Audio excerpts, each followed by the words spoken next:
ஹரே கிருஷ்ணா. ராதே ராதே.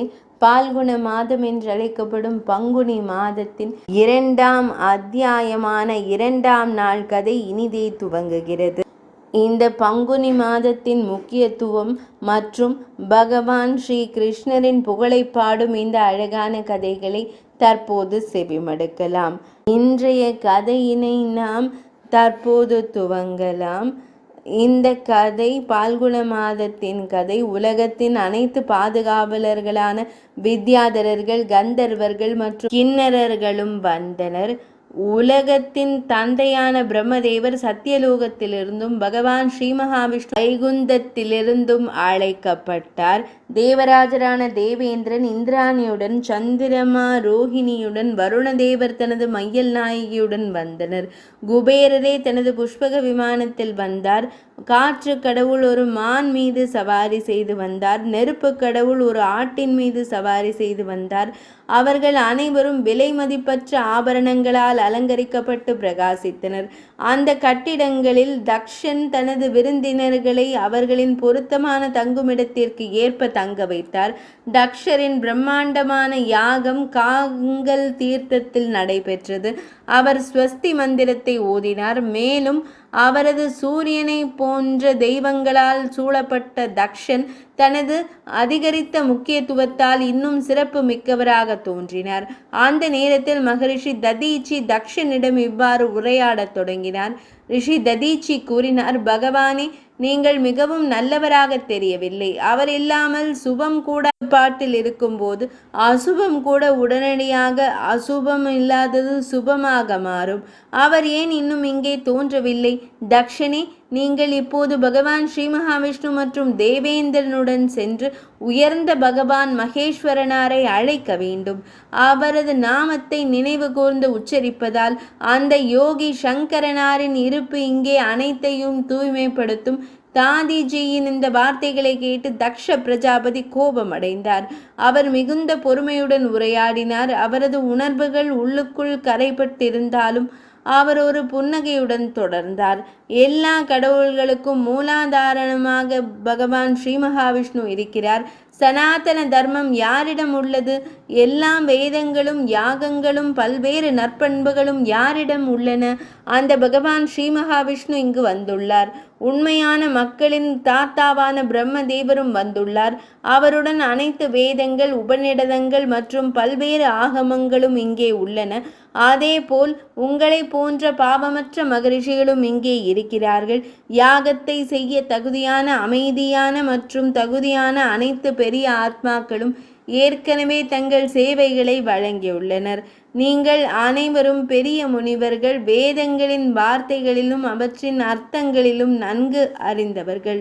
நீங்கள் உறுதியுடன் விரதங்களை பின்பற்றுபவர்கள். உங்களை சுற்றி ருத்ரனிடமிருந்து எப்படி தப்பிக்க இயலும்? பிரம்மனே, நீங்கள் அனைவரும் சேர்ந்து எனது இந்த பெரிய யாகத்தை வெற்றியடைய செய்யுங்கள்.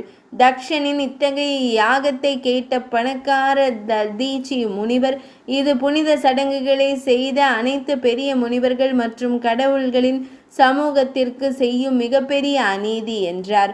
சிவனார் அழைக்கப்படவில்லை. சிவபெருமான் இல்லை என்றால் இந்த யாகம் விரைவில் ஒரு பெரிய பேரழிவாக இருக்கும். இதனை கூறி முனிவர் ததீச்சி தக்ஷனின் யாக மண்டபத்தை விட்டு தனியாக வெளியேறி உடனடியாக தனது ஆசிரமத்திற்கு திரும்பினார். அவர் அங்கே சென்றதும் தக்ஷன் புன்னகைத்து கொண்டே, பிராமணர்களே, ததீச்சி முனிவர் சிவபக்தர். அவர் சென்று விட்டார். நீங்கள் அனைவரும் வேத கொள்கைகளில் அர்ப்பணிப்புள்ளவர்கள். பகவான் ஸ்ரீ மகாவிஷ்ணு மூர்த்தி உங்கள் தலைவர். தயை கூர்ந்து என் யாகத்தை வெற்றியடைய செய்யுங்கள் என்றார். பிரபஞ்சத்தின் அரசரான தக்ஷரின் தாய் இதை கூறிய போது அனைத்து வீரர்களும் யாகத்தை தொடங்கினர். அந்த நேரத்தில் தக்ஷ தேவியின் மகள் சதி தனது தோழிகளுடன் ஜுகந்த மதன் மலையில் வசித்து வந்தார். அவளுடைய வருகையின் நோக்கத்தை கேட்டபோது சந்திரன் தக்ஷனின் யாகத்திற்கு சென்ற முழு கதையையும் கூறினான். இதை கேட்ட விஜயா மகிழ்ச்சியும் ஆச்சரியமும் அடைந்தார். அவர் உடனடியாக திரும்பி வந்து சதிதேவியிடம் சந்திரன் கூறிய அனைத்தையும் கூறினார். இதனை கேட்ட சதிதேவி, என் தந்தை என்னை ஏன் அழைக்கவில்லை? என் புகழ்பெற்ற தாய் என்னை மறந்து விட்டாரா? இன்று நான் சிவபெருமானிடம் காரணத்தை கேட்பேன் என்று எண்ணினாள். இதை தீர்த்து கொண்டு சதி தேவி தனது சகிகளை அங்கேயே விட்டுவிட்டு சிவபெருமானிடம் சென்றாள். 3 விழிகளை கொண்ட சிவனார் சந்திரன் மற்றும் பிற தெய்வங்களால் சூழப்பட்டிருப்பதைக் கண்டாள். அவர் அனைவரும் சுய கட்டுப்பாடு கொண்டவராகவும் பற்றுதல் இல்லாதவராகவும் இருந்தார். மக்களுக்கு நன்மை செய்யும் சிவபெருமான் இந்த தெய்வங்கள் அனைத்தாலும் சூழப்பட்டு மிகவும் அற்புதமான சிம்மாசனத்தில் அமர்ந்திருந்தார். சிவபெருமானை கண்டதும் சதியின் இதயம் அவர் மீது ஈர்க்கப்பட்டது. அவள் அமைதி அடைந்தாள்.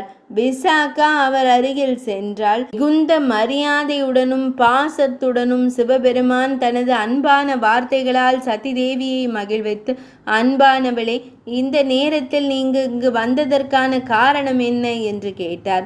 சதி தேவி பின்னர் வினவினார், சிவபெருமானே, என் தந்தையின் இல்லத்தில் ஒரு பெரிய யாகம் நடைபெறுகிறது. அதில் கலந்து கொள்ள உங்களுக்கு ஏன் ஆர்வமில்லை? சதாசிவனாரே, அந்த யாகத்திற்கு நீங்கள் அழைக்கப்படவில்லை என்றாலும் என் வேண்டுகோளின் பேரில் இன்று என் தந்தையின் யாக மண்டபத்திற்கு என்னுடன் வர எல்லா முயற்சிகளையும் மேற்கொள்ளுங்கள். சதிதேவியின் வார்த்தைகளை கேட்ட மகாதேவனார் இனிமையாக கூறினார், கல்யாணி, உங்கள் தந்தையின் பார்வையில் மதிக்கப்படும் அனைத்து கடவுள்கள், அசுரர்கள் மற்றும் கிண்ணறர்கள் சந்தேகத்திற்கிடமின்றி அவரது யாகத்தை அடைந்து விட்டனர். அழகான பெண்ணே, அழைப்பின்றி மற்றவர்களின் இல்லங்களுக்கு செல்பவர்கள் அங்கு மரணத்தை விட வேதனையான அவமானத்தை அனுபவிக்கிறார்கள். சுபமான தேவேந்திரன் கூட மற்றவர்களின் இல்லங்களுக்கு செல்லும் போது பற்றுதலை எதிர்கொள்கிறார். எனவே நீயும் தக்ஷனின் யாகத்தில் கலந்து கொள்ளலாகாது. இதனை கேட்டதும் சதிதேவி கோபத்தால் தன் தந்தையிடம், பேரனே, எல்லா யாகங்களையும் வெற்றியடைய செய்யும் கடவுள் சிவனே நீ என்று பதிலளித்தாள். பிறகு, என் பொல்லாத தந்தையும் உன்னை அழைக்கவில்லை. அந்த தீய ஆன்மா உன்மீது நல்லெண்ணம் கொண்டதா அல்லது வெறுப்பு கொண்டதா என்பதை நான் அறிய விரும்புகிறேன். எனவே நான் இப்போதே என் தந்தையின் யாக மண்டபத்திற்கு செல்வேன். பகவானே, தயை கூர்ந்து அங்கு செல்ல எனக்கு அனுமதி கொடுங்கள். சதி தேவி இதை கூறியதும் மகேஸ்வரனார் கூறினார், சிறந்த விரதங்களை கடைபிடிக்கும் தேவியே, அப்படியானால் இந்த நந்தியின் மீது ஏறி தனது பல்வேறு பக்தர்களுடன் நீங்கள் அங்கு பயணிக்கலாம். நான் உங்களுக்கு அனுமதி அளிக்கிறேன். சதி தேவி தனது தந்தையின் இல்லத்திற்கு சென்ற போது எல்லாவற்றையும் பரிசீலித்த பின்னர் மகேஸ்வரனார் தனது தந்தையால் அவமதிக்கப்பட்ட பின்னர் தனது வாயிலிருந்து இந்த வார்த்தைகளை உச்சரித்தார், தக்ஷகுமாரி சதி மீண்டும் இங்கு வரமாட்டார். இந்த சிவபெருமான் தியானத்தில் ஈடுபட்டதாக கூறுகிறார்.